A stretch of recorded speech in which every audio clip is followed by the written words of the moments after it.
Hello વિદ્યાર્થી મિત્રો, સ્વાગત છે તમારું મારી આ YouTube ચેનલમાં। આજે આપણે આ વિડિયોમાં ભણવાના છીએ ધોરણ 7 વિષય ગણિત, જેમાં પ્રકરણ 2 અપૂર્ણાંક અને દશાંશ સંખ્યાઓ, જેમાં આપણે જોઈશું સ્વાધ્યાય 2.3 નો દાખલા નંબર 1। જો તમે અમારી ચેનલમાં નવા હો તો સૌપ્રથમ મારી આ ચેનલ સબસ્ક્રાઇબ કરી બેલ આઇકોનને ઓન કરી દો, જેથી તમને આવનારા વિડિયોનો લાભ મળી શકે। જોઈશું આપણે આગળ દાખલો 1। એમાં આપણને કીધું છે શોધો પહેલું 12 ભાગ્યા 3 ચતુર્થાંશ। આપણે 12 ને 3 ચતુર્થાંશ વડે ભાગવાનું છે, તો શું કરીશું જોઈએ। તો અહીંયા આગળ જે ભાગાકારની જે નિશાની આપણે શું કરીશું, ગુણાકારમાં ફેરવી દેવું। ભાગાકારની નિશાની આપણે શું કરી દેવાનું, ગુણાકારમાં ફેરવી દેવાનું। ત્યારબાદ શું કરવાનું, તો જે પાછળની જે સંખ્યા આપી હોય એનો વ્યસ્ત કરી દેવાનો। વ્યસ્તનો મતલબ કે જે છેદમાં આપ્યું હોય અંશમાં લઈ જવાનું અને અંશમાં આપ્યું હોય છેદમાં લઈ જવાનું। તો 4 ઉપર જશે, ત્યારબાદ 3 નીચે, તો શું થયું 12 ગુણ્યા 4 તૃતીયાંશ। હવે ઉપરના બેનો ગુણાકાર, અંશ અંશનો ગુણાકાર, ત્યારબાદ છેદમાં 3। હવે 3 ના ઘડિયામાં 12 આવે, 3 ચોક 12, તો શું આવ્યું 4 ગુણ્યા 4, ચોગું ચોગું 16, કેટલો જવાબ આવ્યો 16 જવાબ આવ્યો। જોઈશું આપણે બીજા નંબરનો 14 ભાગ્યા 5 છસમાં। 14 ભાગ્યા 5 છસમાં, તો શું કરીશું આપણે 14 ભાગાકારની જગ્યાએ કરીશું ગુણાકાર 5, શું થઈ જશે 6 ઉપર જશે એટલે 6 ઉપર આવશે અને 5 નીચે। શું કરી દેવાનું, પાછળની સંખ્યાનો બેઝ કરી દેવાનો, તો 6 ઉપર 5 નીચે, બરાબર। એટલે કે છેદવાળું અંશમાં જશે, અંશવાળું છેદમાં આવશે। તો હવે ઉપરના બેનો ગુણાકાર કરીશું, ત્યારબાદ નીચે 5। હવે 14 છંગ, તો 14 છંગ કેટલા થશે, 14 અને 6 નો શું કરીશું ગુણાકાર, બરાબર। આ હું તમને શીખવાડવા માટે લખું છું, બરાબર। તમારે ક્યાં લખવાનું, ડોકમાં 6 ચોક 24 નો ચોગડો વધી પડી 2, 6 એકા 6 2 8, 14 છંગ કેટલા થાય 84, કેટલા થાય 84। હવે એને કેટલા વડે ભાગવાનું, 5 વડે, તો 84 ને હવે શું કરું છું 5 વડે ભાગી દઉં। આ હું એના એટલા માટે કરું છું કે જેથી તમને આવડે, બરાબર। હા, તો 84 ભાગ્યા 5, 5 નો ઘડિયો આપણે કરીશું એટલે 8 સુધી, 5 એકા 5, 8 માંથી 5 જાય તો 3, ઉપરથી ઉતાર્યો 6, 5 છંગ 30, તો 34 માંથી 30 જાય તો 4, કેટલા વધ્યા 4, એટલે કે શેષ કેટલી વધી 4, આપણો જવાબ આવ્યો 16, તો એ લખીશું વચ્ચે। ત્યારબાદ જે શેષ વધી એકા લખીશું ઉપર અને જેના આપણે ભાગ્યા એ નીચે, એટલે કે જવાબ આવ્યો 16 ગુણ્યા 4 પંચમાં।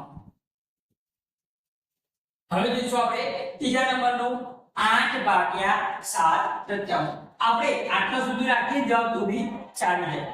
જોઈશું કે આપણે આગળ ત્રીજા નંબરનું 8 ભાગ્યા 7 તૃતીયાંશ, તો શું કરીશું 8 ભાગાકારની જગ્યાએ કરી દઈશું ગુણાકાર। હવે 7 તૃતીયાંશ તો શું થઈ જશે 3 સતમાંશ થઈ જશે। ઉપરના બેનો ગુણાકાર અને ભાગાકારમાં 7, 8 તરી કેટલા થાય 24, કેટલા થાય 24 અને ભાગાકારમાં 7, તો આટલું સુધી આપણે રાખીએ તો બી ચાલે। અને જો આગળ કરવું હોય તો 24 ભાગ્યા કેટલા કરવાના 7, કેટલા કરવાના 7 તો ગળ્યો 24 સુધી, 7 તરી 21, 24 માંથી 21 જાય કેટલા વધે 3, તો જે જવાબ આવ્યો વચ્ચે એ શેષ વધ્યો ઉપર અને જેના વડે ભાગ્યા નીચે, તો 3 પૂર્ણાંક 3 સતમાંશ પણ લખી શકાય। આટલા સુધી જવાબ સાચો ગણાશે। તમારે એનો તે સંક્ષિપ્ત સ્વરૂપ શોધવું હોય તો પણ તમે શોધી શકો।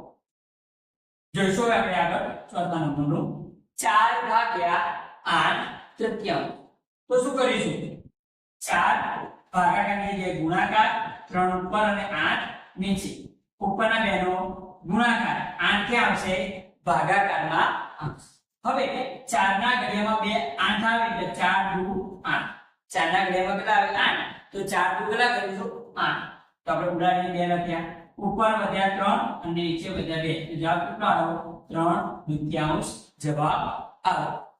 જોઈશું કે આપણે આગળ પાંચમા નંબરનું 3 ભાગ્યા 2 પૂર્ણાંક 1 તૃતીયાંશ। અહીંયા આગળ આપણને ભાગાકાર આપેલો છે, પણ અહીંયા આગળ આપણને મિશ્ર અપૂર્ણાંક આપેલો છે, તો સૌથી પહેલા શું કરીશું મિશ્ર અપૂર્ણાંકને સાદા અપૂર્ણાંકમાં ફેરવીશું. શું કરીશું? મિશ્ર અપૂર્ણાંકને સાદા અપૂર્ણાંકમાં ફેરવીશું.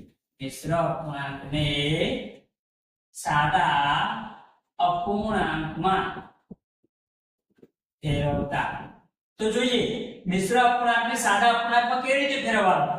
તો 2 પૂર્ણાંક 1/3 બરાબર શું કરીશું? આ બંનેનો ગુણાકાર 3 દુ 6 એમાં 1 ઉમેરીએ તો 7 ભાગાકારમાં 3 એટલે કે 7/3 જવાબ આવશે. આ આપણને સાદો અપૂર્ણાંક મળ્યો. હવે આપણે ગુણાકાર કરીશું 3 અને ભાગાકાર કરીશું 3 ભાગ્યા 7/3. શું કર્યું આપણે? મિશ્ર અપૂર્ણાંકની જગ્યાએ 7/3 લખી દીધા. હવે ભાગાકારની જગ્યાએ શું કરી દઈશું? ગુણાકાર. તો 3 ઉપર જતા રહેશે અને 7 નીચે. તો ઉપરનો ગુણાકાર, અંશનો ગુણાકાર કરો, નીચે 4. 3 તરી 9 અને નીચે ભાગાકારમાં 7. બરાબર? તો 9/7 જવાબ આવે. જોઈશું કે આપણે આગળ છઠ્ઠું 5 ભાગ્યા 3 પૂર્ણાંક 7/7. તો શું કરીશું? મિશ્ર અપૂર્ણાંકને સાદા અપૂર્ણાંકમાં ફેરવીશું. સૌથી પહેલા તો લખીશું મિશ્ર અપૂર્ણાંકને સાદા અપૂર્ણાંકમાં ફેરવતા. મિશ્ર અપૂર્ણાંકને સાદા અપૂર્ણાંકમાં ફેરવતા. હવે જોઈશું 3 પૂર્ણાંક 4/7 આપેલું છે.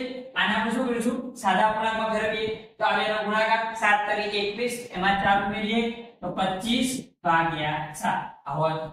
હવે ભાગાકાર કરી દઈશું 5 ભાગ્યા આની જગ્યાએ લખીશું 25/7. હવે ભાગાકારની જગ્યાએ શું કરી દઈશું? ગુણાકાર. 5 ગુણ્યા 7 ઉપર જશે 25 નીચે.